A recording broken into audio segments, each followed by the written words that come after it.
Okay, so for the ladies in the family, I am making a Christmas shirt. That says Merry Christmas, and I'm also doing matching earrings. And so Jada said that she wanted to help me, so I'm going to teach her a little bit about how to use the Cameo Silhouette 3. And but you know how it usually goes when young kids say they want to help. They'll help for like the first 5 minutes, and then they'll jet. But I have like, I don't know, like 8 shirts to make and 8 pairs of earrings, so we'll see how it goes. Right, Jada? Yeah. What you just asked me? What you asked me? Do I have to wear earrings? Ungrateful. I don't like earrings. Okay, fine. Because they hurt my ears. Okay. Okay, then. Everybody else in the picture gonna have their Merry Christmas shirt on and they red glitter earrings, and you ain't gonna have none on. Yeah, because I don't like wearing earrings. Okay, that's fine. Because they hurt my ears. That's fine.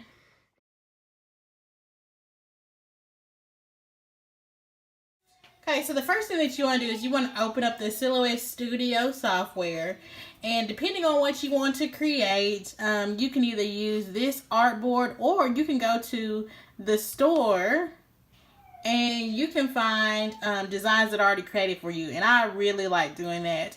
And so for the Merry Christmas, I typed in Merry Christmas in search.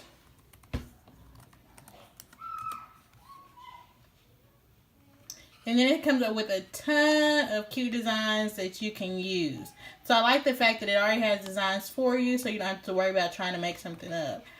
I already purchased the Merry Christmas design, and so when you make a purchase, you can go to your library, and then you can go to your library downloads, recent downloads for me.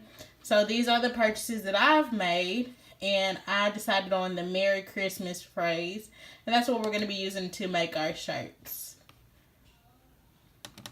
So just double click on it and it'll pop up in your studio. So one of the things that I like to do, I like to see what the size of our design is going to be.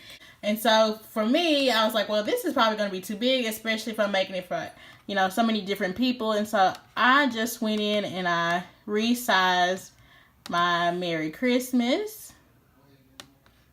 So you can drag up from these transform controls, which are these little white boxes, white squares.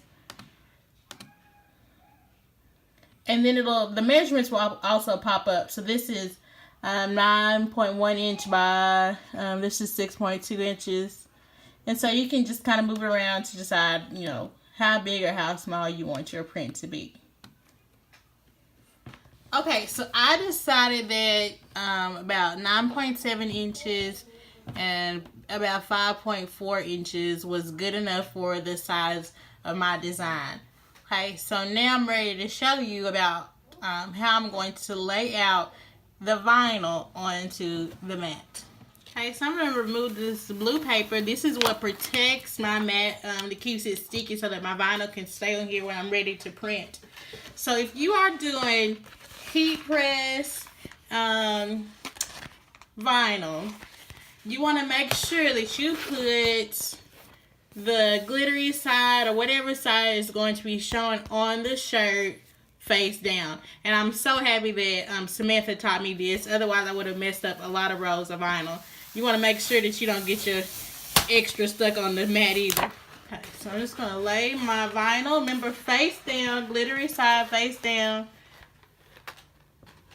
Line it up with my mat.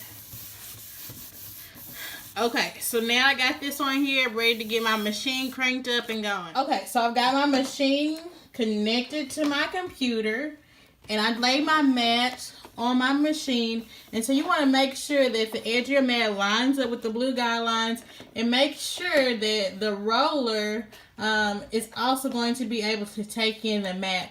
I know I had some issues one time with my mats going up and down incorrectly, and it was because my rollers weren't in the correct spot. So you want to make sure that there is going to be enough space to where your mat actually goes underneath the rollers, and so that your mat stays lined up and there aren't any issues with cutting. Okay. And after you load your machine, you also want to make sure that you flip your switch so that it locks this down in place and has a firmer grip on your materials that are going in. So once you have that lined up, you are going to push the load button on the machine. Okay, Jada, I'll let you go ahead and push the load button. Okay, you're going to hear it crank in. And you're going to see that it loaded into the machine. Okay, so after you have your mat down, you're going to go back to the Silhouette Studio. And you'll notice kind of in the bottom right-hand corner, there's a blue button that says Send on it.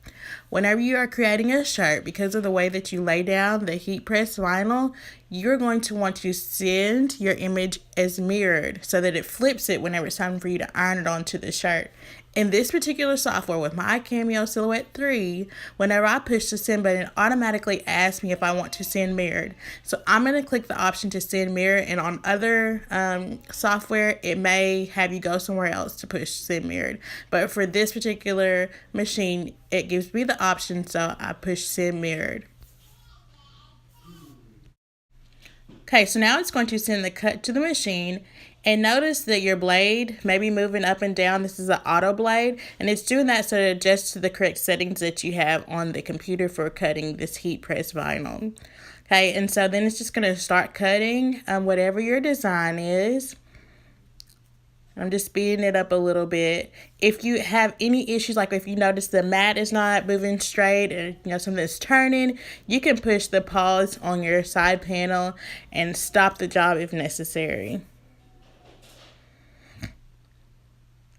Okay, so I skipped to the very end of the cutting process. Once you're finished, you can see that it says working, and then it's going to finally pop up and say unload, and then you can unload your mat. Okay, so now you're just going to remove the vinyl from the mat slowly. And when you first get done with your job, you may say, oh, I don't see anything on there. It doesn't even look like it cut it. But sometimes you just have to get a light and kind of get really close to it and see where the lines are.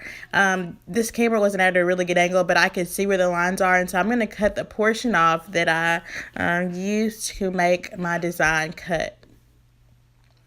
Okay, so the next step that I'm going to do is I'm going to weed out the extra so that I can just have the design that I want left on my shirt. And I really love using this tool that came with my machine. It's almost like I'm doing surgery. But I like to start by, finding a cut line, and then I pull up from there. And I'm sure there are other methods that are really great, but this is just what I like to do. This is my favorite part. So this tool also allows you to really get in there, when there are small pieces inside the letter, or if you have to remove things inside of a circle. And so I'm just going to keep moving around until I get the extra off, and then I'll use my tool to get the extra parts that are like still in the C, or you can see kind of in the bottom of the S. I'll just go in there and remove it with the tool quickly. Okay, so this is just going to show you how I get the extra vinyl in between letters and different things like that. So you can see how satisfying it is to watch it. It's even better to actually do it. So you want to make sure, get all the extra spaces. Look for the cut lines to see if you have any extras, any extra vinyl. And then this is what my cut should look like on the shirt. Now I'm going to get ready to head over to the shirt and get it prepped. The first thing I'm going to do is just kind of heat the area of the shirt where I want to put the vinyl at. And then I'm going to lay the cut onto the shirt. Notice that my plastic is still on there. And then what I like to do, and I saw this on a tip from another YouTube video, I'll get like a thin shirt or something, like thin material, and I will lay that on top of the design, and I usually go in between, and then I'll get my iron and I will press over it. And sometimes I do it kind of like a heat press and just hold it still for a few seconds, but then it says do it for 20-30 seconds. Make sure you press over all the areas of the design to make sure they were heated and just onto the shirt really well. So you want to make sure that you give the vinyl time to cool before you start peeling it up. As you peel it up, you want to do it really slow, and also make sure that all pieces of the cut are actually onto the shirt. If not, you want to go back over it with the iron to make sure that it has bonded to the shirt. And there you have it. Okay, and here is the finished product. And I hope that was helpful to you in learning how to use the machine and make your first shirt maybe. But let's give a hand clap for Jada, because she stayed longer than 5 minutes, but she told me I'm just doing this one and she was done. All right, so let me know if you have any questions. Say bye. Bye.